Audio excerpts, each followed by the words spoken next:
మేము భయపడము, ఇక మేము భయపడము, ఏ కీడు రాదని యేసే చెప్పెను మాకు, ఏ కీడు రాదని యేసే చెప్పెను మాకు, మేము భయపడము, ఇక మేము భయపడము, ఇహ మందు మన శ్రమలని మహిమకు మార్చెడు ప్రభున్, ఇహ మందు మన శ్రమలని మహిమకు మార్చెడు ప్రభున్, మహిమా పరచి మ్రొక్కిదమిలలో మేము భయపడము, ఇక మేము భయపడము, ఏ కీడు రాదని యేసే చెప్పెను మాకు, ఏ కీడు రాదని యేసే చెప్పెను మాకు, మేము భయపడము, ఇక మేము భయపడము.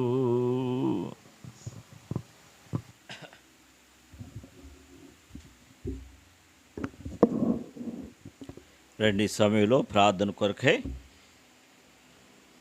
దేవుని యొక్క వాక్యం చదువుకుంటాం. పిలిపిలకు రాసిన పత్రిక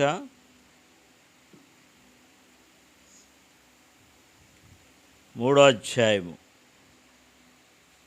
10-11 వచనాలు మనం కలిసి చదువుకుంటాం, కలిసి ఉంటున్నాయి.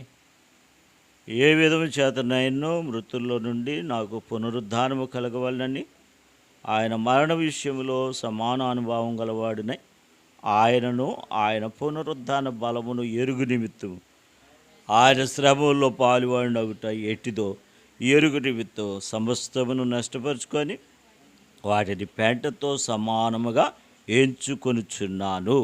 ప్రభు సహాయం కొరకు చిన్న ప్రార్థన చేస్తాం. ప్రేమగల తండ్రి, దయగలిగిన దేవా, నీ పాదాల దగ్గరికి వస్తుంటున్నాం తండ్రి. అబ్బాయిని మొరపెట్టే ఆత్మనిచ్చారు. మేము ఎక్కడికి వెళ్తాం ప్రభా, నీవే నిత్య జీవ మాటలు కలిగిన వాడువు.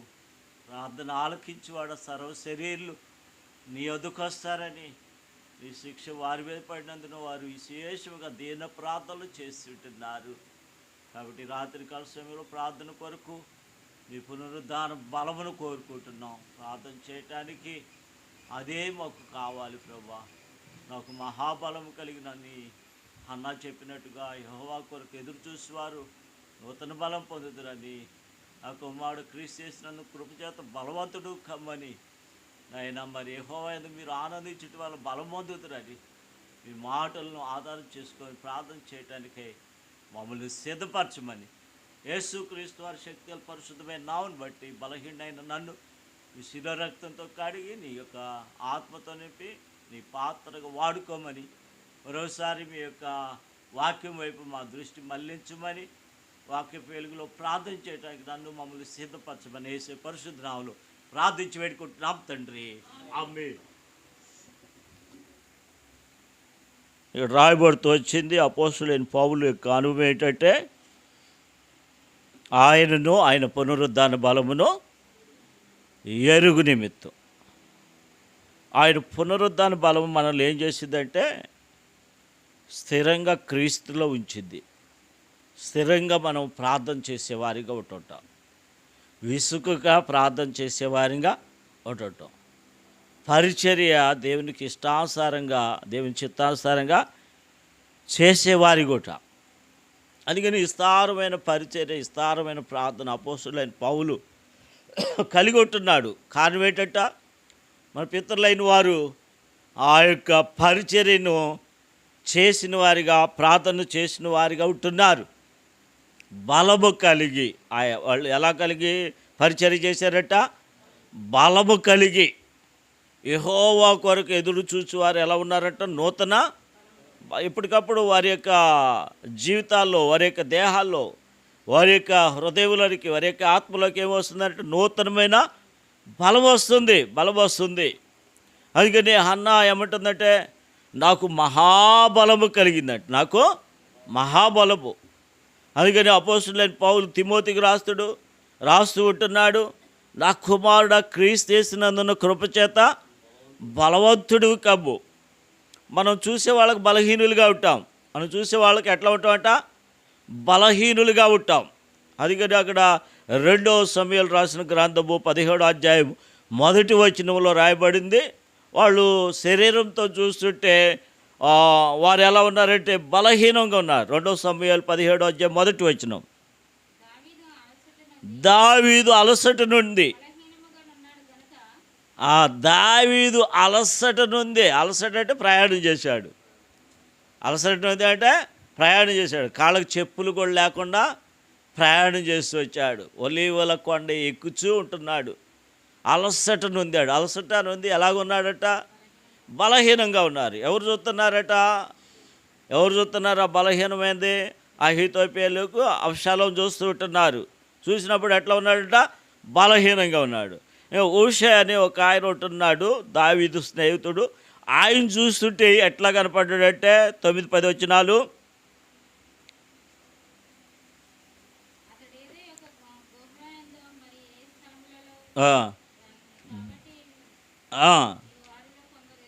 నీ వారిలో కొందరు యుద్ధారంభమునందు కూలగా చూచి జనులు వెంటనే ఆ సంగతిని బట్టి అబ్షాలోము పక్షం ఉన్నవారు ఓడిపోయారని చెప్పుదు.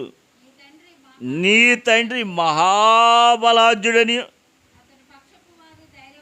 చూసారా, నీ తండ్రి అలాంటి వాడట, మహాబలాఢ్యుడు. అదనట జనులతో కూడా బస చేయడట. ఏదో ఒక గృహయందో ఏదో ఒక స్థలమందు దాగి ఉండి ప్రార్థన చేస్తుంటున్నారు. కాబట్టి పునరుద్ధార బలాన్ని కోరుకున్న వారు ఏం చేస్తుంటారంటే ప్రార్థన చేస్తుంటారు. బలం లేని వాళ్ళు ఏం చేస్తుంటారంటే పడుకొని నిద్రపోతుంటారు. సేవ తర్ఫీదులో ఒక సహోదరుడిని మోకాళ్ళ మీదకి వచ్చేసి ఇంకా అలాగే నిద్రపోతాడు. అలాగే నేననుకుని ప్రార్థన చేస్తుంటే పెదాలు కదలాలి కదా, కనీసం అటు ఇటు చేతులన్నా ఆడాలిగా. ఏం మాట్లేదు.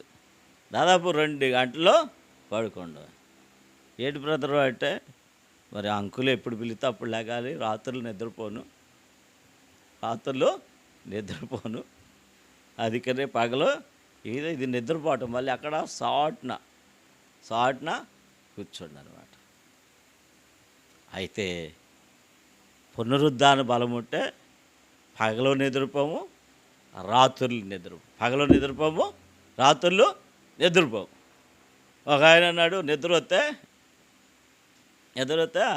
ఎవరు అరవిందం గారు, నిద్ర వస్తే అక్క కొంచెం కారం రాసుకోండి. ఏమన్నాడు? కారం రాసుకోండి. ఎంతో బాధకరమైన మాట. బాధపడేవాళ్ళు కాదు. ఇంకొక ఆయన క్లిప్పులు తయారు చేస్తే బాగుండు. ఈ కన్ను మూసుకోకుండా క్లిప్పులు. అయితే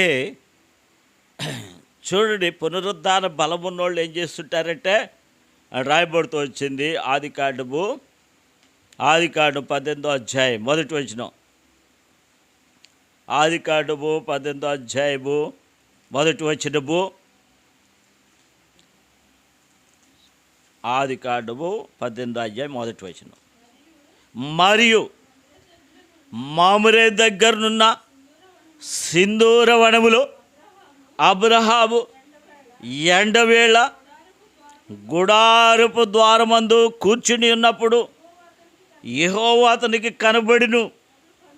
అతడు కనులెత్తి చూసినప్పుడు 3 మనుషులు అతని ఎదుట నిలువబడి ఉండిరి. అతడు వారిని చూచి గుడారపు వాకిటి నుండి వారిని ఎదుర్కొంటూ పరిగెత్తి ఏం చేస్తున్నట్టు ఆయన పరిగెత్తుతూ ఉంటున్నాడు. ఎంత వయసు అయిందంటే 99 సంవత్సరాలు. ఎంత వయసు అట? 99 సంవత్సరాలు. నడవటమే కష్టం. ఆ ఏజ్లో నడవటమే కష్టం. కానీ ఆయన పరిగెత్తుతున్నాడు. అంటే ఆయనలో ఏముంది? పునరుద్ధాన బలము. ఆయన ఎక్కడున్నట్టు మరియు మమ్రే దగ్గరనున్న సింధూరం అనమాట. మమ్రే దగ్గరనున్న, మమ్రే అంటే హెబ్రోను. మమ్రే అంటే హెబ్రోను. రండి మళ్ళీ ఒట్టి మాటలు ఎందుకు, 13వ అధ్యాయం లాస్ట్ వచనం.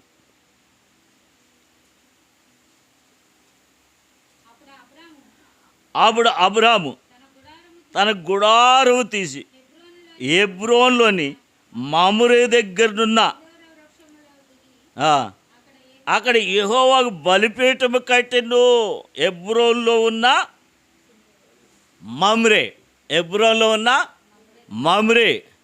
మమ్రే అంటే హెబ్రోను. హెబ్రోన్ అంటే సహవాసం. మన సహవాసం దేవునితో ఉండాలని, దేవునితో మనం సహవాసం చేయాలని, మన సహవాసం దేవుని యొక్క ప్రజలతో చేయాలని, మన సహవాసం దేవుని యొక్క ఆ యొక్క సన్నిధిలో మనము ఉండాలని. అది మమ్రే దగ్గరనున్న సింధూరవనం. సింధూరం ఎలాగ ఉంటుంది? పచ్చగా ఉంటుంది కదా. సింధూరం ఎలా ఉంటుందండి? ఎర్రగా ఉంటుంది. సింధూరం ఎలాగ ఉంటుంది? ఎరుపు దేనికి గుర్తు? యేసు రక్తానికి గుర్తు. ఎరుపు దేనికి గుర్తు?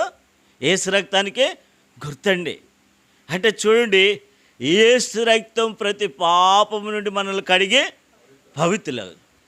మనం పాపం లేని వారు అని చెప్పుకుంటే మనం అబద్ధికులం అంట. ఏదో ఒక పాపం మనల్ని వెంటాడుతూనే ఉంటుంది. ఎందుకంటే మన హృదయం అన్నిటికంటే మోసకరమైంది. మనల్ని మోసం చేస్తుంటుంది. వెరీ సింపుల్ మోసం చేస్తుందట. సులువుగా చిక్కులు పెట్టు పాపం.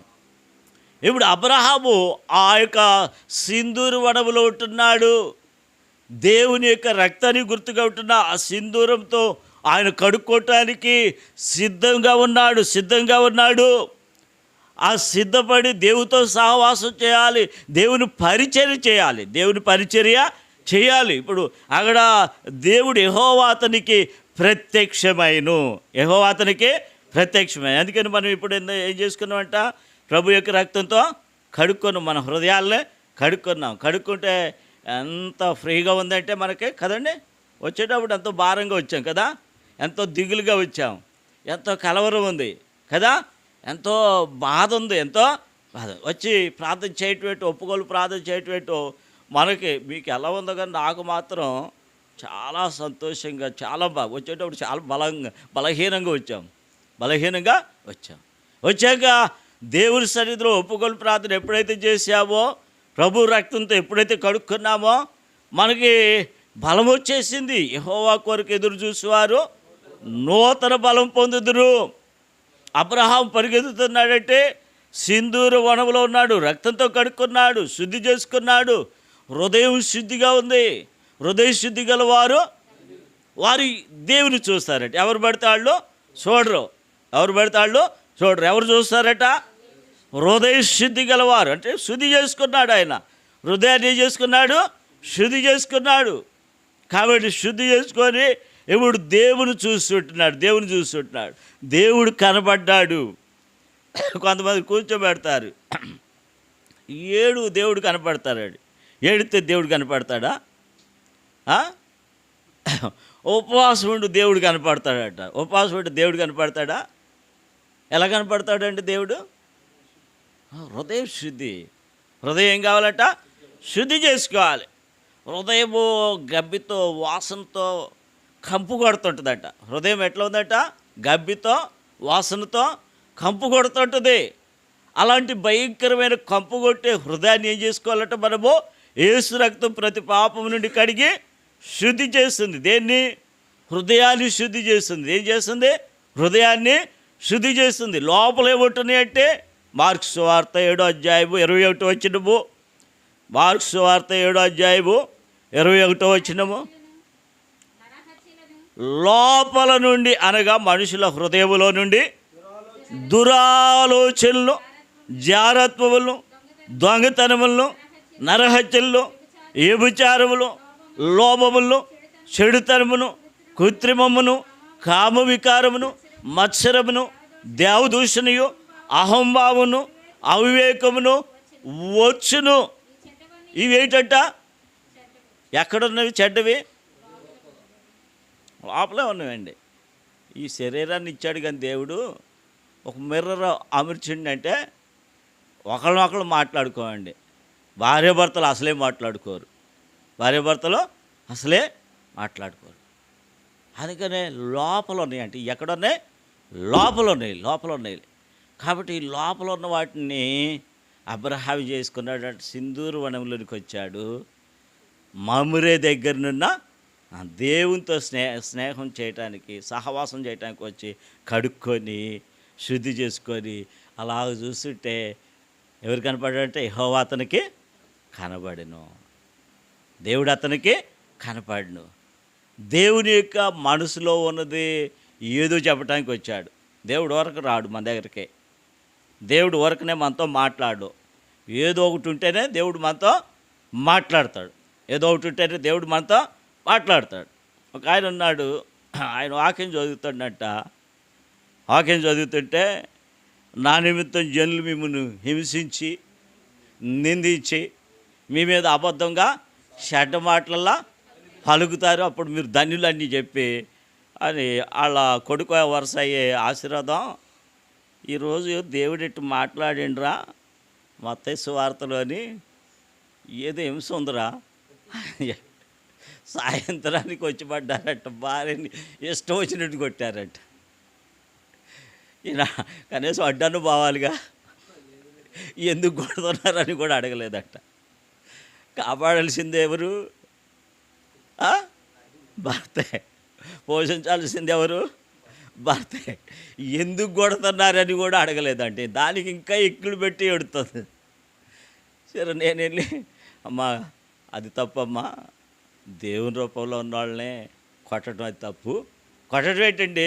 ఆమె ఏం మాట, ఎంత మాట అందనుకున్నారు? అసలు చంపేయాలి. తప్పమ్మా, ప్రభువు కలిగిన మనసు కలిగి ఉండాలి. యేసు ప్రభు వారు పాపాత్మురాలైన స్త్రీ వస్తే ఆమెను ఒక్క దెబ్బను కొట్టాడా? ఒక్క మాట అన్నాడా? అనలేదండి. మరి ఆ ప్రేమ కలిగి ఉండాలిగా.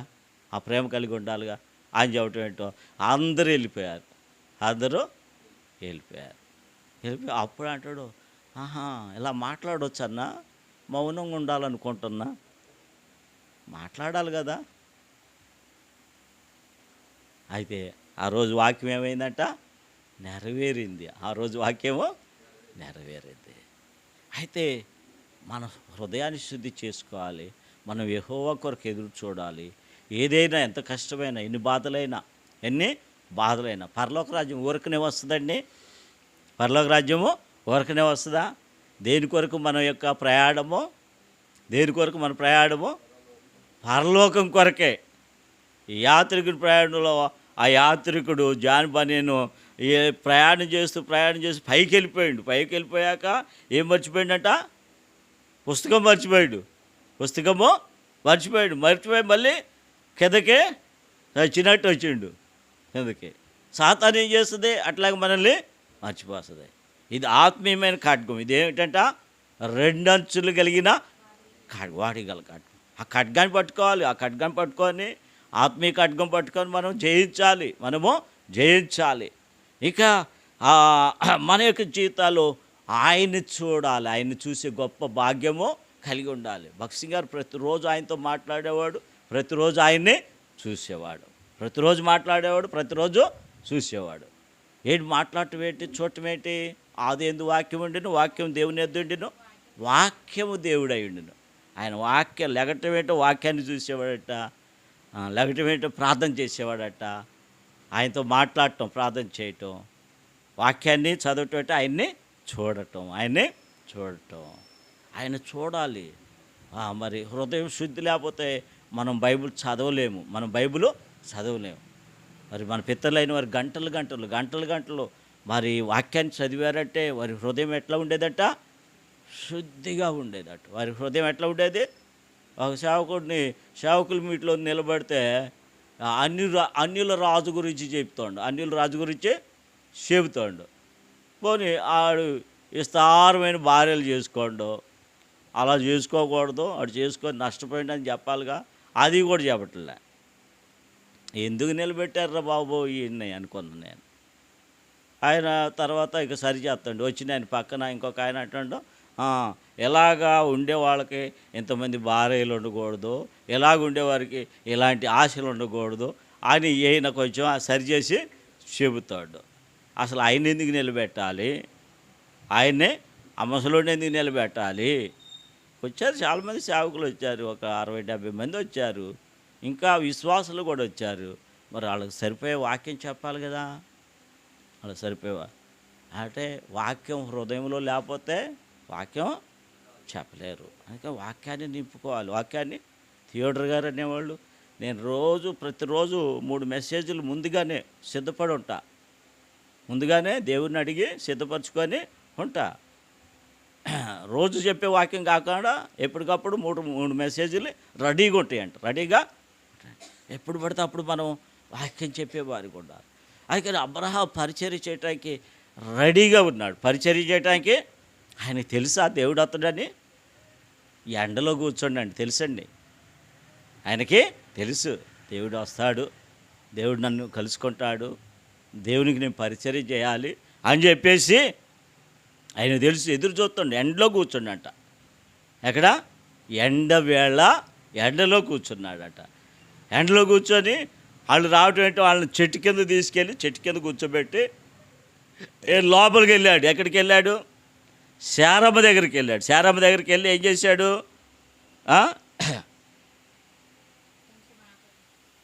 3 మానికల మెత్తని పిండి తీసుకొచ్చి ఇచ్చాడు.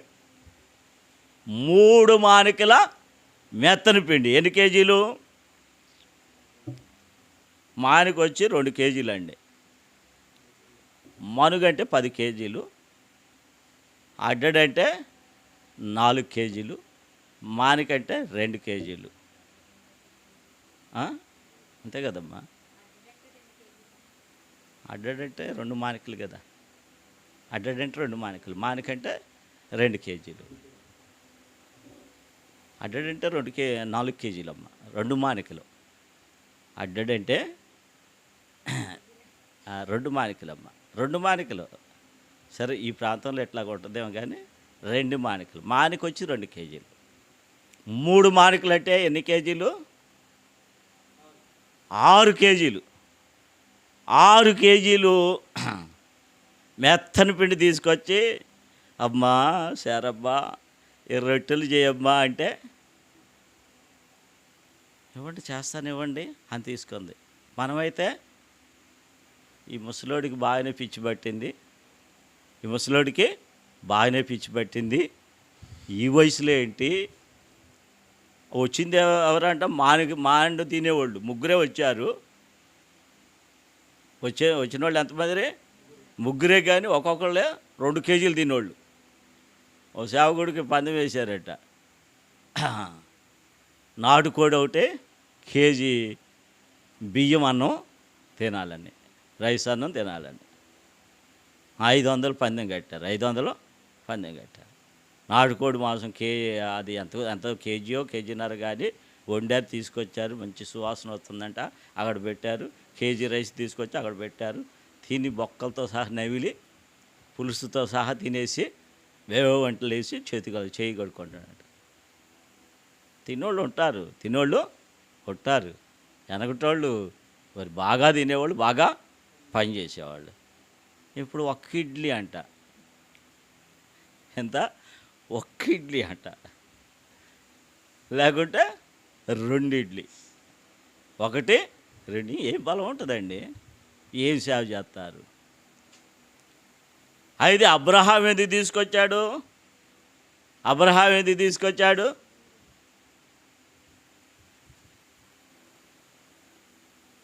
అవ్వమ్మ ఏం చేసిందంటే తినొద్దన్న పండ్లు తీసుకొచ్చి ఆదాముకి ఇచ్చింది. అవ్వమ్మ ఏం చేసింది? తినొద్దన్న పండ్లు తీసుకొచ్చి ఆదాముకి ఇచ్చింది. ఆదాముకి ఇస్తే పట్టుకొని చూస్తే నున్నగా ఉన్నాయి, చూడటానికి చాలా చక్కగా ఉన్నాయి. తింటే చచ్చిపోతున్నానని భయం వేస్తుంది. ఆమె ఏమంటుందంటే, నేను చచ్చిపోతుంటే గొయ్యి తీసుకొని ఎప్పుడు పాతి పెడదామని చూస్తున్నావా, నా మీద నీకు ప్రేమ లేదా, నా మీద నీకు ప్రేమ లేదా అని అంటుంటే సంసోనికి ఏమైందంట, ప్రాణం విసికి సాగుని. అదానికి అట్టే అనిపించింది అంటుంటే, నా మీద నీకు ప్రేమ లేదు, ప్రేమ ఉంటే నేను తినేసే కదా, నేను చచ్చిపోతుంటే నువ్వు అట్టే చూడటానికి గొయ్యి తీసుకొని చక్కగా ఎప్పుడు పాతి పెడదామని, ఎప్పుడు మందు పెడదామని చూస్తున్నావా. ఆ మాటలు తట్టుకోలేక తీసుకొని 4 పండ్లు పర్రపర్రంట తిని పారేశారు. ఏం పోయింది వాళ్ళకి? పునరుద్ధాన బలం పోయింది, మహిమా బలము పోయింది. అందుకని అబ్రహాం ఏం చేశాడంటే, ఆ సంగతి అబ్రహాముకు తెలుసు. ఆడవాళ్ళకి ఎట్టయినా కొంచెం ఉంటుంది, కొంచెం ఉంటుంది. అందుకనే ఏం చేశాడంటే, ఆయన వెళ్ళి మెత్తని పిండి తీసుకొచ్చి, అంటే అబ్రహాం భార్య అబ్రహాం మాట వినిది, ఏది చెప్పినా చేసిద్ది అనమాట. లేదంటే వాళ్ళ ఇంట్లో 318 మంది ఉన్నారండి. ఎంతమంది ఉన్నారు పనివాళ్ళు? యుద్ధ వీరులు ఎంతమంది ఉన్నారు? 318 మంది ఉన్నారు. అంతమందికి వంట చేసి పెట్టాలిగా, అంతమందికి కూడా వంట చేసి పెట్టాలి. ఆగరేట్రా, ఆమరేట్రా, ఏమిట్రా అని చెప్పేసి పిలుచుకోవటం అను వంట చేసుకోవటం. మనం కూడా ఖాళీ టైంలో ఏం చేయాలంటే, పరిచర్య కొరకు వాళ్ళని పిలుచుకొని ప్రార్థన చేసుకోవాలి. వాళ్ళని పిలుచుకొని ఏం చేసుకోవాలి? ప్రార్థన చేసుకోవాలి. పరిచర్య కొరకు ఏం కావాలట? ప్రార్థన కావాలి, ప్రార్థన కావాలి. అబ్రహాం చూడండి, పరిగెత్తుతూ ఉంటున్నాడు. ఏముంది ఆయనలో? ఏముంది? పునరుద్ధాన బలం ఉంది, పునరుద్ధాన బలం ఉంది. ఎప్పటికప్పుడు మనం పునరుద్ధాన బలాన్ని కోరుకోవాలి, అన్వయించుకోవాలి. ఆ బలం ఎట్లా వస్తుంది? దేవుని సన్నిధిలో గడపటం వల్ల, దేవుని యొక్క వాక్యము చదవటం వల్ల, దేవునికి ప్రార్థన చేయటం వల్ల ఆ బలం మనకి వస్తుంది. భగత్ సింగ్ గారు 19 రాత్రులు, ఎన్ని రాత్రులట? 19 రాత్రులు ప్రార్థన చేశారంట. ఆయనతో ఉన్న టీము పగలు సువార్త, రాత్రుల్లో ఆల్నైట్. ప్రపంచంలో ఎవరు కూడా చేసి ఉండరు,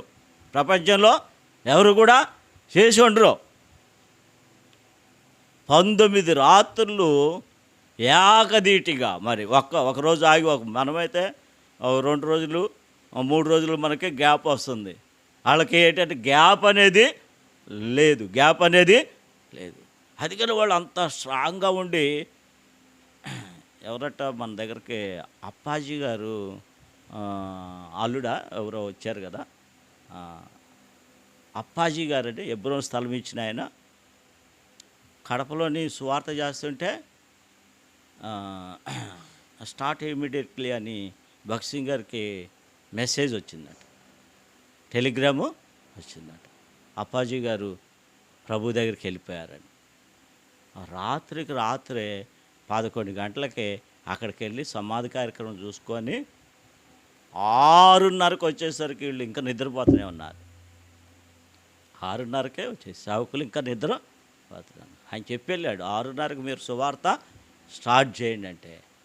6:30 సువార్త స్టార్ట్ చేయాలంటే కనీసం 6 లెగాలి, 5:30 లెగాలి కదా. వాళ్ళు ఏం చేస్తుంటారు? నిద్రపోతూ ఉంటున్నారు. ఆయన ఇక్కడ సువార్త చేశాడు, ప్రయాణం అయ్యి వెళ్ళిపోయి ఆ సమాధి కార్యక్రమం చూసుకున్నాడు. మళ్ళా ఉదయంకల్లా ఇక్కడికి వచ్చి సువార్తలో పాల్గొన్నాడు. ఏముంది ఆయనలో? పునరుద్ధాన బలం ఉంది. పునరుద్ధానం. మన యొక్క పరిచర్య మరి విస్తారంగా జరగాలంటే, భగత్ సింగ్ గారికి చేసినట్టు మనం చేయలేం. కానీ మనం చేసే పరిధిలో ఖాళీ లేకుండా ఏం చేయాలంటే మనము పరిచర్య చేయాలి. అబ్రహాం చూడు పరిగెత్తుతున్నాడు పరిచర్య చేయటానికి. దేవుని పరిచర్య అంటే ఏ పరిచర్య? దేవుని పరిచర్య చేయటానికి ఏం చేస్తుంటాడట? చదువుతాడు రండి. ఇక్కడ 18వ అధ్యాయము 3వ వచనము. ప్రభువా, నీ కటాక్షం నా మీద ఉన్న యెడల ఇప్పుడు నీ దాసుని దాటిపోవద్దు. నేను కొంచెము నీళ్లు తెప్పించేదును, దయచేసి కాళ్ళు కడుక్కొని ఈ చెట్టు క్రింద అలసట తీర్చుకోండి. కొంచెం ఆహారం తెప్పించదును, మీ ప్రాణములు బలపరుచుకోండి. తర్వాత మీరు వెళ్ళవచ్చును. ఇందు నిమిత్తమే కదా మీ దాసుని యొద్దకు వచ్చితురన్ను. వారు నీవు చెప్పినట్లు చేయమనగా అబ్రహాము గుడారములోనున్న శారా యొద్దకు త్వరగా వెళ్ళి, నీవు త్వరపడి 3 మానికల మెత్తని పిండి తెచ్చి పిసికి రొట్టెలు చేయమన్ను. 3 మానికల మెత్తని పిండిని తెచ్చి పిసికి వేయమని రొట్టెలు చేయమన్నారు. కేజీ ఎన్ని రొట్టెలు అవుతుందండి? కేజీ గోధుమ పిండి ఎన్ని రొట్టెలు అవుద్ది? దగ్గర దగ్గర ఒక 50 అవుద్దండి. మరి పలసగా చేస్తారు. రెండే చేస్తావా ఏంటి? కేజీ అంటే చాలా పిండి వచ్చిందంటే 50 వంటల దాకా అవుతాయి. మనం 4 సార్లు చేస్తామండి. 4 12 పావు కేజీ లెక్క వేసుకొని 4 సార్లు చేస్తాం. 4 12 ఎంత? 48. 50 అవ్వట్లేదా? అంటే ఒక్కొక్క మానిక 100 రొట్టెలు. వాళ్ళు తినేవాళ్ళు సామాన్యులు కాదు వచ్చింది. తినేవాళ్ళు సామాన్యులు కాదు, మరి తినేవాళ్ళే వచ్చేది అక్కడికే. మళ్ళీ పైగా ఏంటంటే అక్కడ ఒక ఎద్దుకెద్దే కోసేసిండు. కోస్తే చూడండి, ఎద్దులంటే దాదాపు 5 క్వింటాలు 6 క్వింటాలు ఉంటాయండి. 5 క్వింటాలు అంటే ఒక్కొక్కళ్ళు కింటా తినేవాళ్ళు. ఒక్కొక్కళ్ళు ఏం తింటారట? కింటా. మన అక్కడ మేము కొత్తపల్లిలో సేవ చేస్తుంటే ఒక ముసలోడు వయసులో ఉన్నప్పుడు వాళ్ళు మరి ఏం కోసుకునేవాళ్ళు కానీ, దొన్నను కోసుకునేవాళ్ళు, ఎద్దును కోసుకునేవాళ్ళు కానీ బాగా వండేవాళ్ళు అంట. పెద్ద బాన్లో వండేవాళ్ళంట. వాళ్ళు అమ్మేసేదంట. ప్లేట్లో సకానికి వేసేదంట, సగం అన్నమే పెట్టేదట. ప్లేట్ నిండా వేయలేదని మళ్ళీ కొన్ని మొక్కలు తీసి కింద పడేసేవాడంట. తినకుండా టాప్ వాళ్ళ నాన్న చూసి, ఏంటి ఆడికి నిండా వేయవా అంటే, అందుకని తినకుండా కింద పడేసినవా అని చెప్పేసి మళ్ళీ తీసుకొచ్చి నిండా అయితే కింద పడేసినవి కూడా ఎత్తుకొని తినేవాడు అంట. అంత మాంసభక్షకుడు ఉంటారు. తినోళ్ళు ఉంటారు. కాబట్టి 3 మానికల మెత్తని పిండిని తీసుకొచ్చి పిసికి రొట్టెలు చేయమంటే ఎంత ఆమె ఉత్తమరాలో చూడండి. ఒక్క మాట కూడా మాట్లాడలే. ఆ ధన్యత నాకు, ఆ యొక్క ఆశీర్వాదం నాకు అని చెప్పేసి ఆమె పిసికి రొట్టెలు చేసి వెన్నను పాలను సిద్ధం చేసి తీసుకొస్తే వాళ్ళు తిని ఏం చేశారట?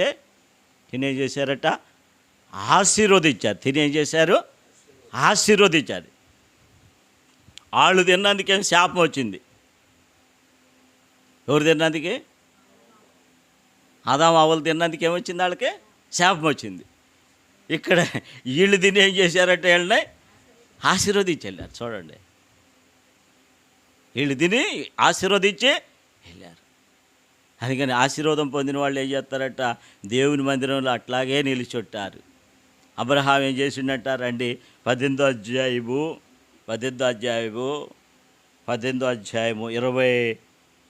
22వ వచనం. ఆ మనుషులు అక్కడ నుండి తిరిగి సొదొమ వైపుగా వెళ్ళిరి. అబ్రహాము ఇంకా యెహోవా సన్నిధిని చూడండి. అబ్రహాం ఇంకా దేవుని సన్నిధిని నిలిచిన్నాడట. నిల్చోటం నేర్చుకోవాలి. దేవుని సన్నిధిలో మనము నిలిచి ప్రార్థన చేయటం నేర్చుకోవాలి. అందుకని యోహాను సువార్త 15వ అధ్యాయం. యోహాను సువార్త 15వ అధ్యాయము 5వ వచనం. ద్రాక్షవల్లిని నేను, తీగలు మీరు. ఎవడు నా యందు నిలిచిండునో, నేను ఎవరి యందు నిలిచిండునో వాడు బహుగా ఫలించును. నాకు వేరుగా ఉండి నా యందు నిలిచి ఉండాలి. ఆయన సన్నిధిలో నిలిచి ఉండాలి. ఏం చేస్తున్నాడంటే యెహోవా సన్నిధిలో నిలవక పారిపోతూ ఉంటున్నాడు. పారిపోవటానికి మనం పిరుకోవడం కాదు, మనము పిరికి ఆత్మను పొందలేం మనం. ఏ ఆత్మను పొందాం? దత్తపుత్ర ఆత్మను పొందాం. దేవుని యొక్క ఆత్మను, పరిశుద్ధాత్మను పొందాం మనం. పరిశుద్ధాత్మ మనలో ఉంటే బలమైన కార్యాలు చేస్తాం, బలమైన కార్యాలు చేస్తాం. చూడండి, ఆ మహరం గురించి రాయబడింది యోబు గ్రంథంలో.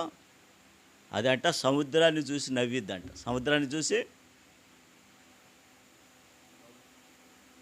చూసి నవ్విద్దంట. ఏమన్నా ఈటలు అలాంటి కత్తులు వేస్తుంటే ఆ గడ్డి పరకల్లాగా దుష్టుడు వేస్తుంటాడు, అగ్ని బాణాలు వేస్తుంటాడు. వాటిని ఎట్ట చూసిద్దంట, ఇది గడ్డి పరక అని. ఎవరికి కూడా అది లెక్క చేయదంట. వేగంగా పరిగెత్తుతుంది. దేవుని బిడ్డలు అలాగా ఆత్మీయంగా పరిగెత్తే వారికి ఉండాలి. దేవుడి సన్నిధిలో నిల్చుంటే, పునరుద్ధాన బలం పొందితే మనం నిలిచుంటే అబ్రహాం ఏమంటున్నాడంటే, అబ్రహాం దగ్గరికి దేవుడు వచ్చామంటున్నాడట.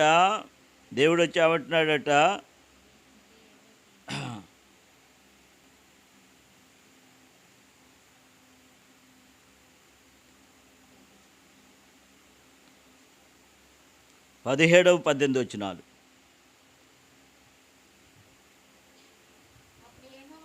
అప్పుడు యెహోవా, నేను చేయబోవు కార్యము అబ్రహామునకు దాచెదనా. చేయబోయే కార్యాన్ని మనమైతే ఏం చేస్తామంట? మనమైతే దాచుకుంటుంటాం. మనమైతే ఏం చేస్తుంటాం? దేవుడు ఏం చేయట్లేదంట? దాచుకోవట్లే. ఎందుకు దాచుకోవట్లే చెప్పండి. యెషయా గ్రంథము 41వ అధ్యాయము 8వ వచనం. యెషయా గ్రంథం 41వ అధ్యాయం 8వ వచనం. నా సేవకుడైన ఇశ్రాయేలు, నేను ఏర్పరచుకున్న యాకోబు. చూసారు, నా స్నేహితుడు అంటున్నాడు. అబ్రహాం ఎందుకు దాయట్లేదంటే స్నేహితుడు, దేవుని స్నేహితుడు అండి. అబ్రహాంకి ఎందుకు దాయట్లేదట? స్నేహితుడు. అబ్రహాం దేవునికి ఏంటట? స్నేహితుడు. 2వ దినవృత్తాంతములు 20వ అధ్యాయం 7వ వచనం. 2వ దినవృత్తాంతాలు 20వ అధ్యాయం 7వ వచనం.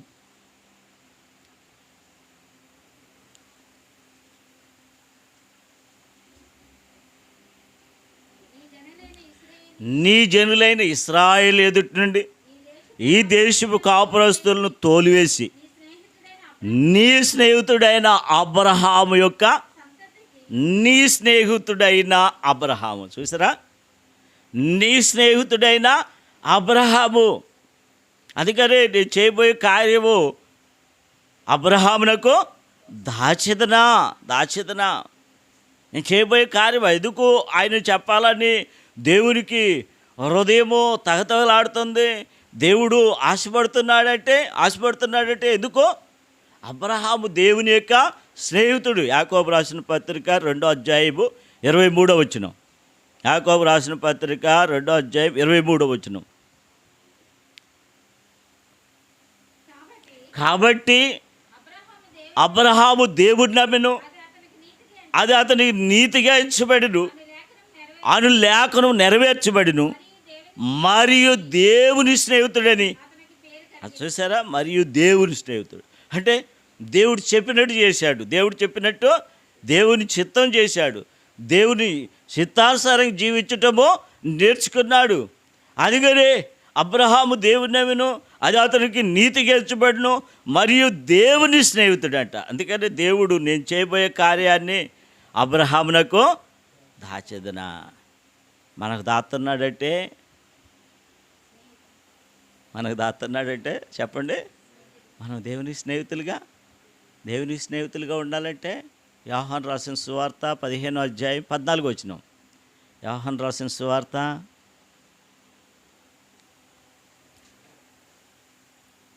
15వ అధ్యాయం 14వ వచనం చదవండి. నేను మీకు ఆజ్ఞాపించు వాటిని చేసిన యెడల మీరు నా స్నేహితులయ్యుందురు, ఆజ్ఞాపించిన వాటిని చేస్తే చేస్తే మనం ఏమవుతామంట? దేవునికి స్నేహితులు అవుతాం. దేవుని ఆజ్ఞలు గైకొండకు దేవుణ్ణి అమ్మివేసిన వాడిని కూడా ఏమన్నాడంటే, చెలికాడా, ఏదో ఇస్కరియోతుని ఏమన్నాడండి? చెలికాడా అంటే మై డియర్ ఫ్రెండ్, స్నేహితుడు అంటున్నాడు. పట్టించడానికి వచ్చినప్పుడు కూడా అప్పటికైనా మారు మనసు పొందుతాడు అవన్నీ. అసలు ఏదో ఇస్కరియోతు అనేవాడు దొంగ అంట, దొంగ. అలాంటి బందిపోటు దొంగ యేసు ప్రభు చేసే ఆ కార్యాలను చూసి, యేసు ప్రభు ఏ ఊరిలో పెరిగాడు? నజరేతు. యోధా ఇస్కరియోతుది ఏ ఊరు? ఇస్కరియోతు ఆయన ఊరు. నజరేతు, ఇస్కరియోతు పక్కపక్క గ్రామాలేనండి, పక్కపక్క ఊర్లు. కాబట్టి మా ఊరే యేసు ప్రభుది. ఎవరు అనుకున్నారు? మేము సువార్త చేయటానికి వెళ్ళాం ఒక ఊర్లో. సువార్త చేయటానికి వెళ్తే ఒక సిస్టరు పత్రిక పట్టుకొని, యేసు అంటే తెలుసమ్మా, యేసు అంటే తెలుసండి. తెలుసు, మా అన్నే. వాళ్ళ అన్నకి ఏం పేరు పెట్టుకున్నారట? అన్న అని పేరు యేసు అని పేరు పెట్టుకో. మా అన్నే. ఆయన కాదు, పాపుల రక్షకుడైన యేసు, పాపులను రక్షించడానికి వచ్చిన యేసుక్రీస్తు ప్రభు, పాపులను క్షమించే యేసుక్రీస్తు ప్రభు. అందుకనే ఆ యొక్క ఇస్కరియోతు, నజరేతు పక్కపక్కన గ్రామాలు కనుక, ఈవిడ పక్క గ్రామమే కనుక మా ఊరు పక్కనే. కాబట్టి అట్లా చేతులు కలిపి ఏదో మారదామని వచ్చాడు, కానీ చివరి దాకా కూడా మార్పు రాలేదండి. చివరి దాకా కూడా మార్పు రాలే. అబ్రహాముకి ఎప్పుడైతే ప్రత్యక్షమయ్యాడో అబ్రహాం హృదయం మారిపోయింది. దేవుడు వచ్చేసాడు ఆయన హృదయంలోకి. దేవుని సంగతులే కానీ ఇక భూలోక సంగతులు ఏమాత్రం ఆయన చేయట్లా, దేవుని పనులే చేస్తున్నాడు. దేవుడు ఎప్పుడు ప్రత్యక్షమవుతాడు? ఆయనకు పరిచర్య చేయాలి, ఆయనకు సేవ చేయాలి, ఆయనకు ప్రార్థన చేయాలి, ఆయన సన్నిధిలో నిలిచి ఉండాలి. అబ్రహాం ఇంకా దేవుని సన్నిధిలో నిలిచి ఉన్నాడు. మనం గంటలు దేవుని సన్నిధిలో నిలిచి ఉండాలి, గంటలు నిలిచి ఉండాలి. ఓ సేవకుడు అట్లాగే పరిచారకులు, పెద్దలు, సంఘ పెద్దలు, మరి వాక్య పరిచర్య చేసేవాళ్ళు ప్రతి సోమవారం మందిరంలో కూర్చొని ప్రార్థన చేస్తుంటారు. మందిరంలో కూర్చొని ప్రార్థన చేస్తారు. 4 దాకా లేగరు వాళ్ళు. ఉదయం 6 కూర్చొని 4 దాకా లేగరు. ఈ లోపల వాళ్ళు వస్తున్నారు, ప్రార్థన చేసి పంపుతూనే ఉండు. ఒక ఆయన వచ్చాడు ప్రార్థన చేయించుకోవటానికి. ప్రార్థనలో ఉండని చెప్పండి అని అంటాడు. ప్రార్థనలో ఉండని చెప్తా. ఆయన వెయిట్ చేసి ట్రైన్కి టైం అయిపోయింది, ఇంక వెళ్తాను చెప్పండి, ఆయన వచ్చేటట్టు లేడు కదా అని చెప్పేసి ఆయన రోడ్డు మీదకి వెళ్ళటమేంటో లారీ వచ్చి గుద్దేసి చచ్చిపోయాడు. నేను ప్రార్థన చేస్తే బతికోడు కదండి. బతకడా? ప్రార్థన చేస్తే బతికేవాడే.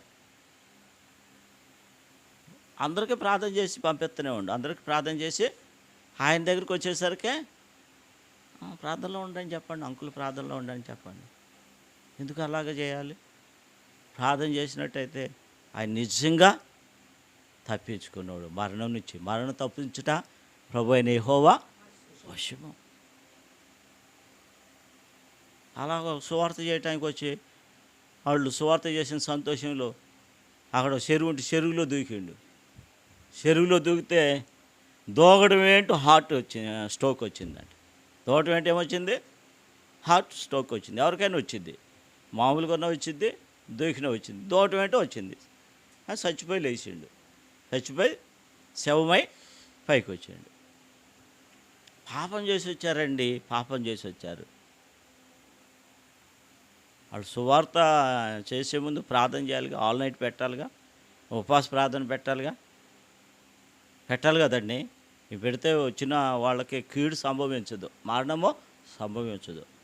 అందుకనే మన ఎబ్రోన్లో భక్సింగ్ గారు ఏదైనా సువార్త క్యాంపుకి వెళ్ళాలంటే ముందు ఫాస్టింగ్ ప్రేయర్ పెట్టేవాడు, తర్వాత గొలుసు ప్రార్థన చేస్తుండండి, మేము వచ్చేదాకా మీరు చేస్తాం. ఎన్ని దినాలైనా దైవజనుడి పరిచర్య అలాగా వర్ధిల్లింది. కాబట్టి అబ్రహాము దేవుని సన్నిధిలో నిలిచున్నాడు. దేవుని స్నేహితులమైతే మనం కూడా దేవుని సన్నిధిలో నిలిచాడు. దేవుని మాటలు వింటానికి వచ్చాం. దేవుని మాటలు మరి ఏం చేసిందంట, తన హృదయంలో నింపుకుందట. తన హృదయంలో నింపుకుందట. అవి విడిచిపెట్టటంలో అవి దేవుని మాటలు. అవి ఏ మాటలంట? దేవుని మాటలు. దేవుని మాటలు నాకు కావాలి. ఆయన వాక్యం బ్రతికించేది, బాధలో నెమ్మది ఇచ్చేది. ఇప్పుడు ఆయన దేవుడి సన్నిధిలో నిలిచిండి ఏమంటున్నాడు అంటే 23వ వచనం, అప్పుడు అబ్రహాము సమీపించి ఇట్లన్ను, దుష్టులతో కూడా నీతిమంతులను నాశనం చేయదువా? ఆ పట్టణంలో ఒకవేళ 50 మంది నీతిమంతులు ఉండిన ఎడల దానిలోనున్న 50 మంది నీతిమంతుల నిమిత్తం ఆ స్థలము నాశనం చేయక ఖాయం. అబ్రహాము ప్రార్థన చూడండి. సొదొమ గొమొర్ర పట్టణంలోనంట 50 మంది నీతిమంతులు ఉన్నారట. ఉన్నారండి? లేరు. దేవుణ్ణి మెప్పించడానికి, దేవుణ్ణి మెప్పించడానికి, దేవుణ్ణి శాంతిపరచడానికి, దేవుని యొక్క కోపాన్ని ఆయన చల్లార్చడానికి ఏమంటాడంట, అయ్యా అక్కడ ఒక 50 మంది ఉంటే ఆ పట్టణాన్ని నాశనం చేయక కాయవా? దేవుడేమన్నాడు ఆ ప్రార్థనకి? కాస్తానన్నాడు. ఏమన్నాడు? చదవండి. ఆ చొప్పున చేసి దుష్టులతో కూడా నీతిమంతులు చంపుట నీకు దూరమగును గాక, నీతిమంతులను దుష్టులతో సమముగా ఎంచుట నీకు దూరమగును గాక, సర్వలోకమునకు తీర్పు తీర్చువాడా, న్యాయము చేయడా అని చెప్పినప్పుడు యెహోవా సొదొమ పట్టణములో 50 మంది నీతిమంతులు నాకు కనబడినళ్ళ వారిని బట్టి ఆ స్థలమంతటిని, అబ్బా వారిని బట్టి అంట ఆ స్థలమంతటిని కూడా కాస్తాడట. చూడండి మన ప్రార్థన, చూడండి మన ప్రార్థన ఈ ప్రపంచాన్ని కాస్తూ ఉంటుంది. మనం చేసే ప్రార్థన చూసే వాళ్ళకి సరే వీళ్ళ అన్నట్టుగా ఉంటుంది. కానీ మనము చేసే ప్రార్థన, దివారాతులు చేసే ప్రార్థన ప్రపంచాన్ని కాపాడుతూ ఉంటుంది, ప్రపంచాన్ని కాపాడుతుంది. ఆ భారం మన మీద పెట్టాడు దేవుడు. ఆ భారం మన మీద పెట్టాడు, అబ్రహాము మీద పెట్టాడు. మన పితరుడైన అబ్రహాము మనకు నేర్పించేది అంటే దేవుని సన్నిధిలో ఉండి ప్రార్థన చేస్తుంటే నేను కాస్తానన్నాడు, నేను కాపాడుతానన్నాడు కదా, నేను కాపాడుతానన్నాడు. ఇంకా 26వ వచనంలో యెహోవా సొదొమ పట్టణంలో 50 మంది నీతిమంతులు నాకు కనబడిన ఎళ్ళ వారిని బట్టి ఆ స్థలమంతటిని కాయుదు నన్ను. అందుకు అబ్రహాము ఇదిగో ధూళియు బూడిదనైనా నేను ప్రభువుతో మాట్లాడా, ఇదిగో ధూళియు బూడిదనైనా. ధూళి అంటే ఈ బైకులు బస్సులు వెళ్తుంటే లేచి పడేది. బూడిదంటే మనం నీళ్ళు కాగబెట్టుకుంటాం కదా, కట్టెలతో నీళ్ళు కాగబెట్టుకుంటాగా, ఆ బూడిద ఎలాంటి వాడు? లేచే ధూళిని, లేచే బూడిదను. ఎప్పుడైనా మనం ఇలాంటి ప్రార్థన చేసామా? ఇలాంటి ప్రార్థన చేసామా? ధూళి బూడిద అని ఒప్పుకున్నామా? దావీదు ఏమన్నాడు? సచ్చిన కుక్కనే, కొక్కిన పేనుని, సచ్చిన కొక్కిన పేను లాంటి ఎవరిని తరుగుతున్నావు రాజా? ఎవరిని తరుగుతున్నావు? సచ్చిన కుక్కను కదా. ఎంత తగ్గించుకున్నాడండి, ఎంత తగ్గించుకున్నా. ఇంకొక ఆమె ఉంది, ఏమన్నాడు యేసుప్రభు? ఏమన్నాడంటే పిల్లల రొట్టె తీసి కుక్క పిల్లలకైట యుక్తం కాదంటే, నిజమే ప్రభు, కుక్క పిల్లలు కూడా బల్ల కింద ఉండి మొక్కలో తినును కదా. ఏమైనా ఒప్పుకుంది? నేను కుక్కనే, నా పిల్ల కూడా కుక్క పిల్లే. తగ్గించుకుంది. కుక్కనేమంటారండి? కరెక్ట్ కదా? కుక్కనేమంటారు? చీ అంటారు. అలాంటి తగ్గించుకున్నారు. అలాగా ఇప్పుడు ఫ్యాషన్లు అయింది లేండి. ఇప్పుడు ఫ్యాషన్లు అయినాయి. కుక్కలను పెంచుతున్నారు, పెంచి సూలి అంటున్నారు, రాణి అంటున్నారు, పప్పి అంటున్నారు. ఒక ఆమె అంట భర్తకి ఎప్పుడు ఇడ్లీ పెట్టదంట, ఎప్పుడు అన్నం పెట్టదంట, దానికి పెరిగేసి అన్నం పెడుతుందంట, పాలు పోసి అన్నం పెడుతుందంట. అసలు నన్ను పట్టించుకోవట్లేదండి. మా ఆవిడకి ఏంటో కుక్క పిచ్చి పట్టేది. ఇప్పుడు కుక్కలు పెంచుకుంటున్నారు. కుక్కలో పెంచుకోవటం వ్యాపారం, కుక్కలో వ్యాపారం అండి. అయితే చూడండి, ధూళియు బూడిదనైనా ప్రభువుతో తెగించుతున్నాను. ప్రభుతో మాట్లాడితే ఆ దినాల్లో ఏంటంటే ప్రాణం పోవటమే కదా. ప్రభుతో మాట్లాడితే ప్రాణము పోవటమే. తెగిస్తుండు. ఎవరి కోసం? ఆ సొదొమ గొమొర్రా పట్టణం కోసం ఏం చేస్తున్నట్ట? తెగించి ఏమంటున్నాడట?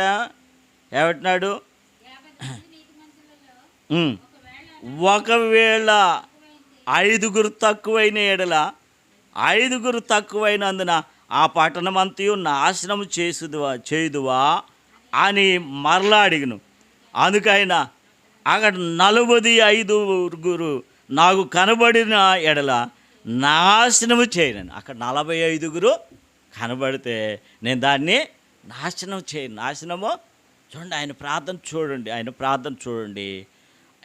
ఏదో ఒక రీతిగా ఆ పట్టణాన్ని కాపాడాలి. ఆ పట్టణంలో ఎవరున్నారు? సొదొమ గొమొర్రా పట్టణాల్లో ఎవరున్నారు చెప్పండి? లోతు కుటుంబం ఉంది. ఎవరి కుటుంబం ఉంది? లోతు కుటుంబం. లోతు అంటే ఆయనకి విపరీతమైన ప్రేమ. ఎందుకంటే తమ్ముడు కొడుకు కదండి. ఎవరి కొడుకు అంట? తమ్ముడు కొడుకు. పుట్టడం ఏంటి? లోతు పుట్టడం ఏంటి? తండ్రి ఏమైపోయిందంట? చచ్చిపోయిండు. ఇక ఆయన కొడుకులా పెంచుకోండి. ఆయనలా కొడుకులాగా పెంచుకొని ఇప్పుడు ఆ లోతు కాపర్లకి, అబ్రహాం కాపర్లకి ఏమొచ్చిందట?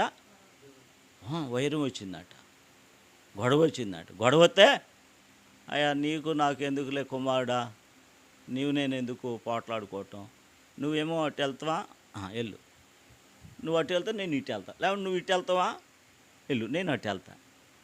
వెరీ సింపుల్గా చూడండి, వెరీ సింపుల్గా వాళ్ళ యొక్క గొడవ పరిష్కారం అయింది. వాళ్ళ గొడవ ఏమైపోయింది? పరిష్కారం అయిపోయింది. కాబట్టి మనం కూడా అలాగా వెరీ సింపుల్గా పరిష్కారం చేసుకోవాలి.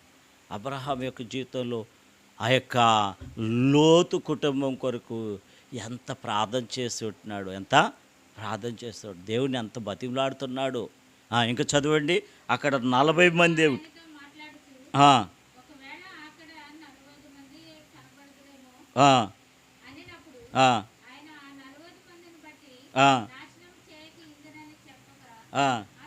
అతడు ప్రభు కోపపడని ఎడల నేను మాట్లాడేదను.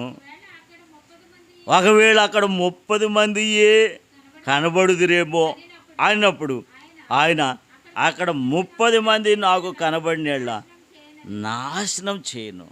ప్రభు కోపపడని ఎడల. చూసారా ఎట్లా అంటాడు? ప్రభువా నువ్వు కోపపడితే నేను ఎక్కడికి వెళ్తా ప్రభువా? నా దాగుచోటు నువ్వే కదా, నా స్నేహితుడు నువ్వే కదా అయ్యా, నా తండ్రి నువ్వే కదా, నాకు బలాన్ని ఇచ్చేది నువ్వే కదా, నన్ను బలపరిచేది నువ్వే కదా. నీకోసం నేను ఎదురు చూసా కదా, మమ్రేలో ఎండలో ఎదురు చూసాగా. అవును అబ్రహాం, దేవునికి గుర్తుంది, దేవునికి గుర్తున్నాయి. అవును, నువ్వు కోపపడపోతే ఒక్కసారి ప్రార్థన చేస్తా,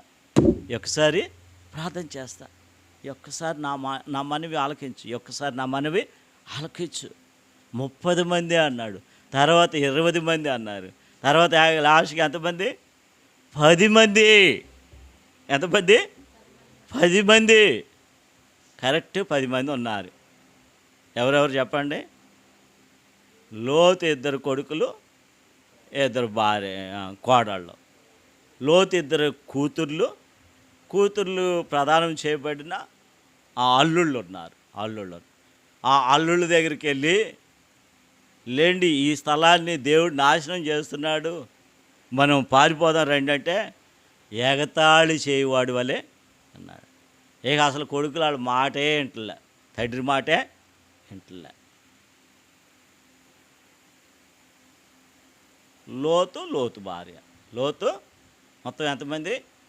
10 మంది కోసం విజ్ఞాపనం చేశాడు. 10 మంది కోసం వాళ్ళు పోయారులే. అసలు నా మీద గొడవ పెట్టుకొని వెళ్ళారు వాళ్ళు. అట్టే ఒకసారి సువార్త చేస్తున్నాం, సువార్త కోసం వెళ్తుంటే పాపం ఆంటీ గారు అక్కడ ఒక టర్నింగ్ ఉంటుంది. టర్నింగ్ తిరిగే దగ్గర ఆటోలో కూర్చుంది కానీ పట్టుకోవటం తెలియలేదు ఆమెకి. కూర్చుంటే సరిపోయిందిలే అనుకో. వెనకాల సీట్లో కూర్చుంటే పర్వాలే. ముందు సీట్లో కూర్చుంది డ్రైవర్ పక్కన. కూర్చుంటే ఆ మంచి స్పీడ్ మీదకెళ్ళి ఇట్లా టర్నింగ్ తిప్పేసరికి ఆమె అటు పడిపోయింది. తలకి ఇంతలా వాసిపోయింది. ఇంత బోర్డు కట్టేసింది. నేను వచ్చేసాను. అయ్యో ఆంటీ గారు, ఇంత పని జరిగిందండి, ఇట్లా జరిగిద్ది అనుకోలేదమ్మా అని మాట్లాడుతాను. నా కొడుకు వచ్చిండు, నీకు అట్టే జరగాలే. ఏమంటాడు, అమ్మా దెబ్బ తగిలిందా, హాస్పిటల్కి వెళ్దామా అనాలి కదండి. ఏమంటాడు, నీకు అట్టే జరగాలే. ఆ తల్లి హృదయం ఎంత బాధపడిద్దండి. ఆ తల్లి హృదయము ఒక కొడుకు ఉన్నట, వాడు అమాయకుడు అనుకుంది ఆ తల్లి. 10th క్లాస్కి వచ్చాడు, ఇంటర్కి వచ్చాడు, డిగ్రీకి వచ్చాడు. డిగ్రీకి వచ్చాక ఒక అమ్మాయితో పరిచయం అయింది. పరిచయం అయితే అది ప్రేమగా మారిపోయింది. ప్రేమగా మారింది. కానీ తల్లి గోరుముద్దలు తినిపించి, తల్లి భోజనం పెట్టి, వంట మంచి రుచికరంగా భోజనం చేస్తుంటే తల్లిని మర్చిపోలేక మాట్లాడితే, అమ్మో మా అమ్మ దగ్గరికి వెళ్ళిపోవాలి, అమ్మో మా అమ్మ గుర్తుకొస్తుంది అంటుంటే, ఆమె ఏం ప్లాన్ చేసిందంటే, నేనంటే ఇష్టమా మీ అమ్మ అంటే ఇష్టమా? నేనంటే ఇష్టమైతే మీ అమ్మ గుండెకి పోసి ఆ గుండె తీసుకొని రా, అప్పుడు నేనంటే నిజంగా నీకు ప్రేమ అని నేను తెలుసుకుంటాను అని చెప్పేసి అంటే, ఆ పిచ్చోడు వెళ్ళిపోయాడు. అల్టిమేట్ స్నానం చేసిరా బాబు, భోజనం పెడతాను. భోజనం పెట్టింది. నువ్వు కూడా తినమ్మా అని అంటున్నాడు. నేను తింటలే అయ్యా. తినమ్మా తొందరగా అయ్యా. సరే తింది. పడుకో అయ్యా, నువ్వు పడుకో అంటే, నువ్వు పడుకోమ్మా తొందరగా అని చెప్పేసి ఆమెను పడుకోబెట్టి కత్తి తీసుకొచ్చి గుండె తీసుకొని వెళ్తున్నాడు. ఇలా పట్టుకొని వెళ్తున్నాడు.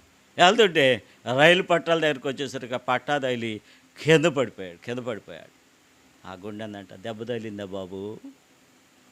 తల్లి ప్రేమ అని చూడండి. గుండె కోసుకొని తీసుకెళ్తుంటే ఆ గుండె ఏముంటుంది, దెబ్బ తగిలిందా బాబు? తల్లి ప్రేమ అండి. తల్లి ప్రేమ, దేవుని ప్రేమ. అబ్రహాం గుర్తెరిగాడు. ప్రభు కోపపడడం లేదా? అసలు ప్రభు కోపపడడం. అబ్రహాం అంటే చాలా ఇష్టము. మన మీద దేవుడు కోపపడతాడండి? కోపపడండి. మనమంటే దేవునికి ఎంతో ఇష్టం. దేవుడు లోకమును ఎంతో ప్రేమించి ఆశీర్వదించాడు. లోతు కుటుంబాన్ని కాపాడటానికి రాత్రి అంతా ప్రార్థన చేశాడు. మనం కూడా రాత్రి అంతా ప్రార్థన చేయడానికి ఎందుకు వచ్చినాము? మన సంఘాన్ని కాపాడుకోవాలి, మన గ్రామంలో ఉన్నవారు కాపాడబడాలి, రక్షింపబడాలి. అదే కదండి మన ఉద్దేశం. మన ప్రపంచంలో ఉన్న వారందరూ రక్షణ పొందాలి. అందుకొరకే మనం ఇక్కడ ఈ రాత్రికాల సమయంలో ప్రార్థన కొరకే కూడుకున్నాం. కాబట్టి ఇక్కడ మరి అబ్రహాము యొక్క ప్రార్థన చూడండి.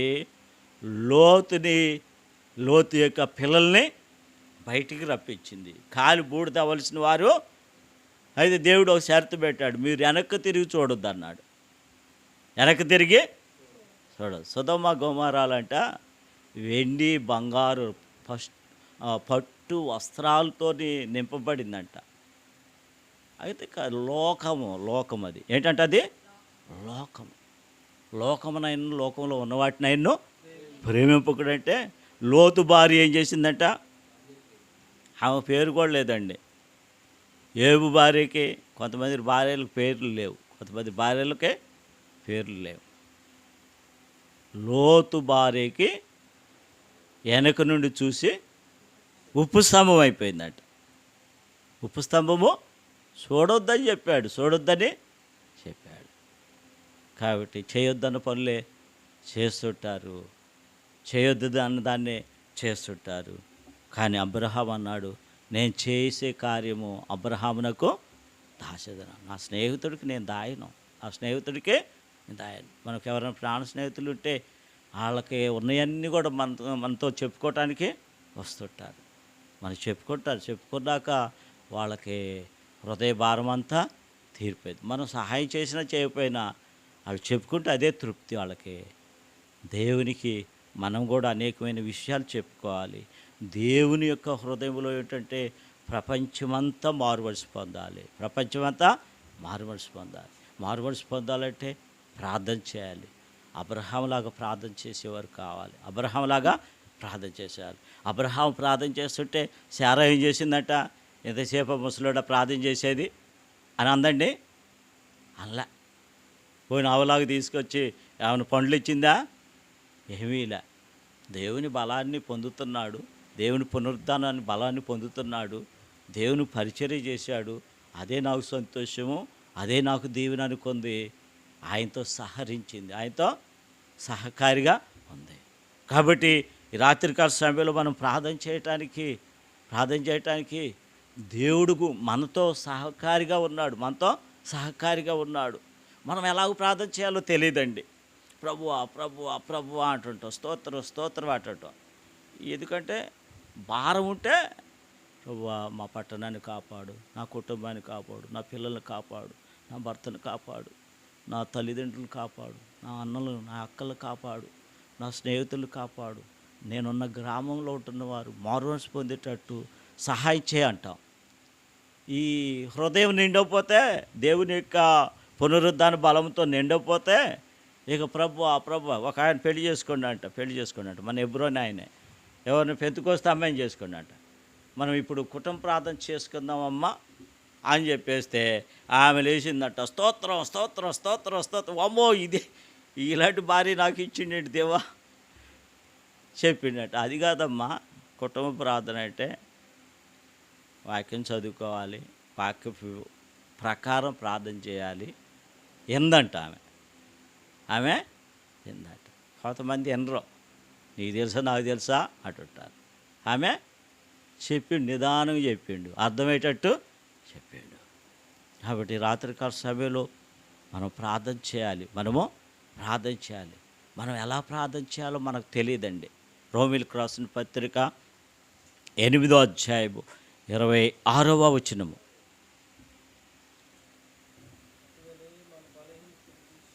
అటువలే ఆత్మయు మన బలహీనతలను చూసి మనకు సహాయం చేస్తున్నాడు. ఎవరికి సహాయం చేస్తాడండి? మనకే. ఎవరికట్ట? పడుకున్న వాళ్ళకి కాదు, రోడ్ల మీద తిరిగే వాళ్ళకే కాదు, ప్రయాణం చేసేవాళ్ళకి కాదు. ఆయన సన్నిధిలో నిలిచిన్నాము. అటువలే ఆత్మయు మన బలహీనతలను చూసి ఏం చేస్తున్నాడు? సహాయం చేస్తుంటున్నాడు. చదవండి అమ్మ. ఏలయనగా మనము యుక్తముగా ఎలాగో ప్రార్థన చేయవలనో మనకు తెలియదు, కానీ ఉచ్చరింప సఖ్యము కాని మూలుగలతో ఆత్మ తానే మన పక్షంగా విజ్ఞాపనము చేయుచున్నాడట. మన పక్షముగా ఆ ఆత్మ తానే ఎలా ప్రార్థన చేయాలో, ఎలాగా మరి ఉండాలో, ఎలాగ చదవాలో, ఎలాగో విజ్ఞాపన చేయాలో చూడండి. ఆ ఆత్మ మన పక్షంగా దేవుడు, చదవండి అక్కడ లోకాసువార్త 11వ అధ్యాయము 1వ వచనం నుంచి. ఆయన యొక్క చోటు ప్రార్థన చేయుచుండెను. ప్రార్థన చాలించిన తర్వాత ఆయన శిష్యుల్లో ఒకడు, ప్రభువా, యోహాను తన శిష్యులకు నేర్పినట్టుగా మాకును ప్రార్థన చేయ నేర్పమని ఆయన అడిగిను. అందుకు ఆయన, మీరు ప్రార్థన చేయనప్పుడు, తండ్రి నీ నామము పరిశుద్ధపరచబడును గాక, నీ రాజ్యం వచ్చును గాక. చూసారా, మొట్టమొదట నీ నామము పరిశుద్ధపరచబడాలి. ఆయన పరిశుద్ధత కలగాలి. మనం పరిశుద్ధులుగా ఉంటే ఆయనకు పరిశుద్ధత వచ్చింది. అందుకే నేను పరిశుద్ధుడు కనుక మీరును పరిశుద్ధ సమస్త ప్రవర్తన యందు ఎట్లా ఉండాలట?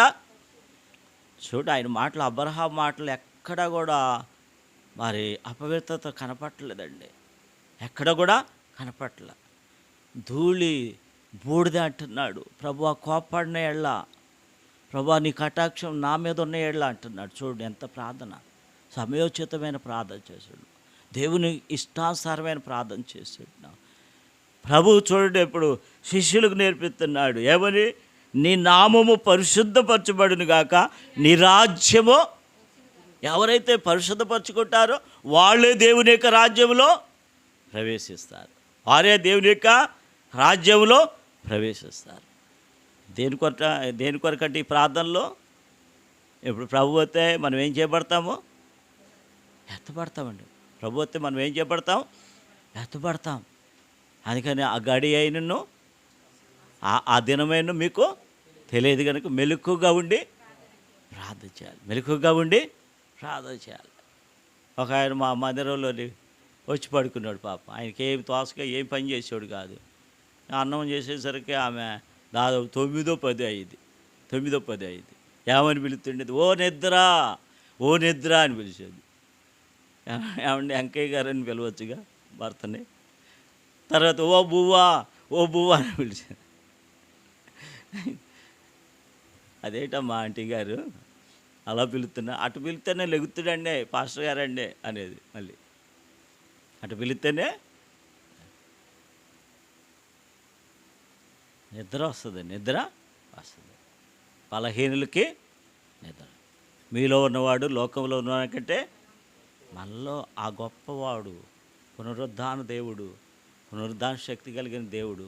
అందుకని అపోస్తుడైన పౌలు ఎప్పుడు పడుకున్నాడు ఏమో కానీ విస్తారమైన పరిచర్య, విస్తారమైన ప్రార్థన. కొట్టినా ప్రార్థనే, తిట్టినా ప్రార్థనే.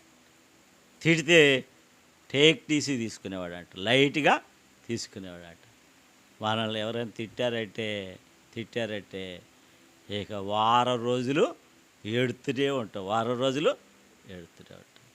భర్త తిడితే మరీ ఏడుతుంటామంట, భర్త తిడితే మరీ ఏడుతాం, భార్య తిడితే మరీ ఏడుతాంట.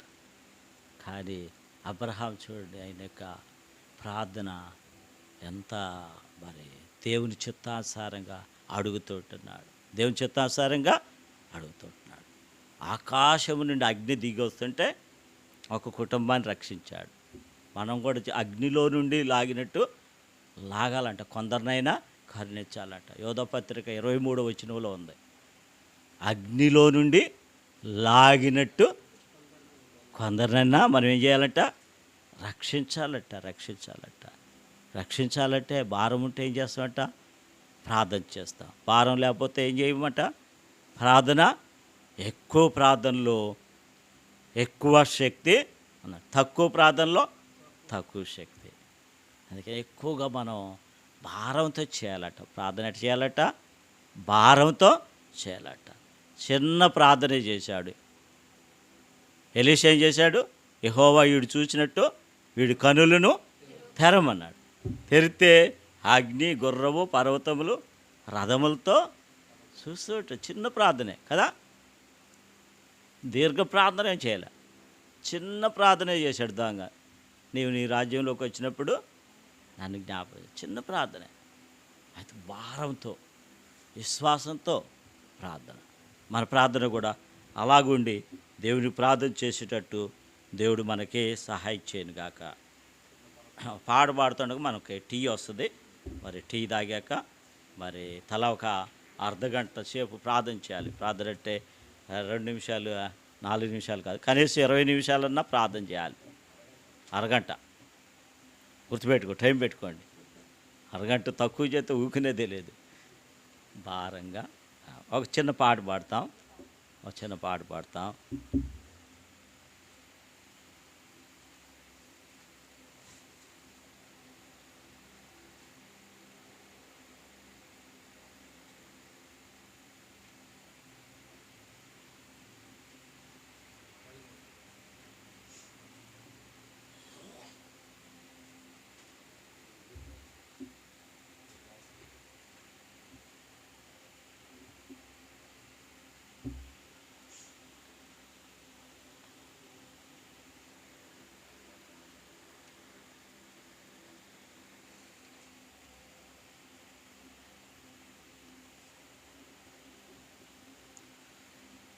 పాట సంఖ్య 597, పాత వాటిలో 586.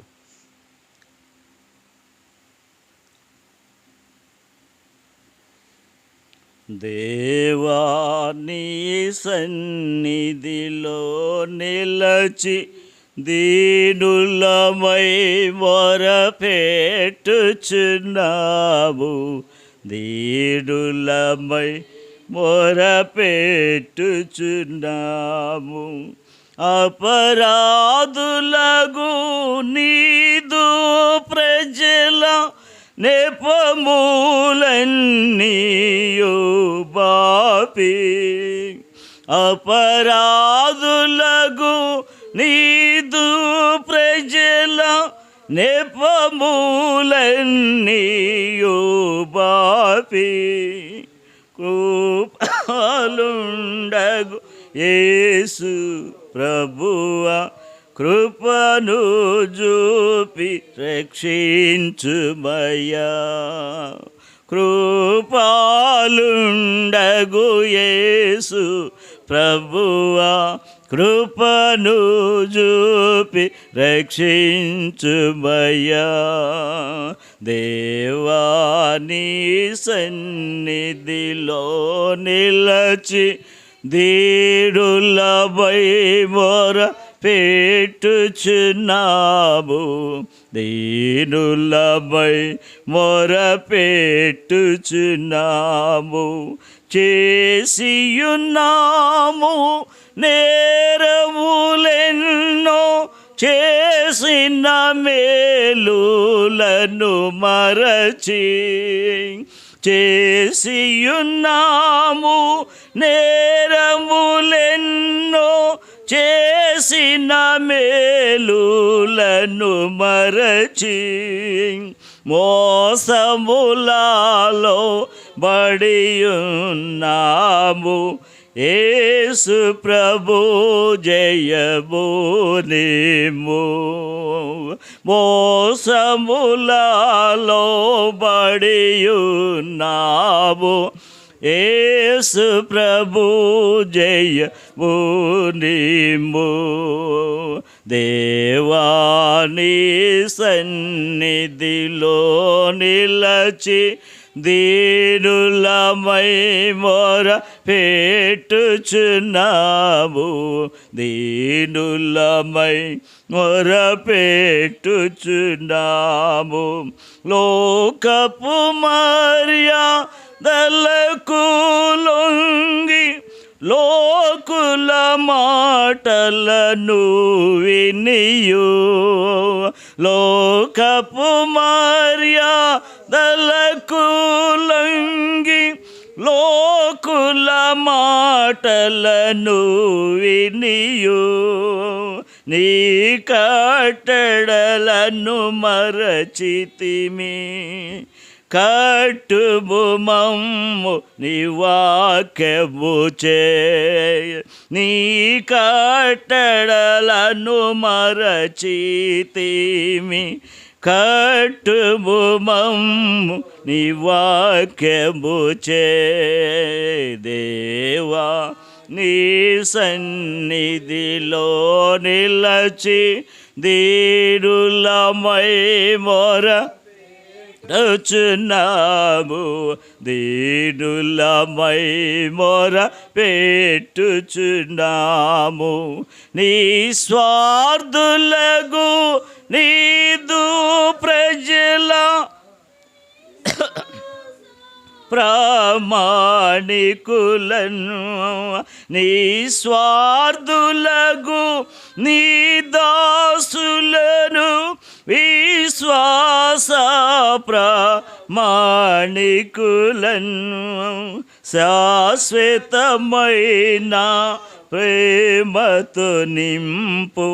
విశ్వాసులు స్థిరపడి నడువా, శాశ్వతమైన ప్రేమతో నింపు. విశ్వాసులు స్థిరపడి నడువా. దేవా నీ సన్నిధిలో నిలచి దీనులమై మొరపెట్టుచున్నాము, దీనులమై మొరపెట్టుచున్నాము. వాసములో మమ్ము నిలపి సహనము మాకు నేర్పించి, సహవాసములో మమ్ము నిలిపి సహనము మాకు నేర్పించి, మహిమా పూర్ణుడా యేసు నిన్ను ఏ మహిలో సాటించుటకు, మహిమా పూర్ణుడా యేసు నిన్ను ఈ మహిలో చాటించుటకు, దేవాని సన్నిధిలో నిలచి దీనులమై మొర పెట్టుచున్నాము, దీనులమై మొర పెట్టుచున్నాము. టీ తాగుతాం, టీ తాగాక ప్రార్థన మొదలు పెడతాం.